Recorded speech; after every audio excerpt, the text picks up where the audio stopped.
calm down, please. Ugh. For the following county, Beaver, Pennsylvania. The National Weather Service in Pittsburgh has issued a flash flood warning for East Central Beaver County in western Pennsylvania until 7:15 p.m. At 5:21 p.m., Doppler radar indicated thunderstorms producing heavy rain across the warned area. Between 1 and 2.5 inches of rain have fallen. Additional rainfall amounts of 1 to 2 inches are possible in the warned area. Flash flooding is ongoing or expected to begin shortly. Hazard: flash flooding caused by thunderstorms. Source: radar. It is raining so badly outside. Urban areas, highways, streets, and underpasses, as well as other poor drainage and low-lying areas.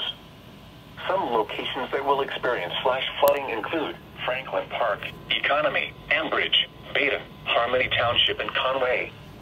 Turn around. Don't drown when encountering flooded roads. Most flood deaths occur in vehicles.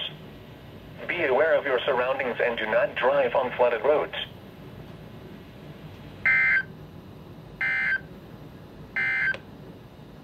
At 5 p.m.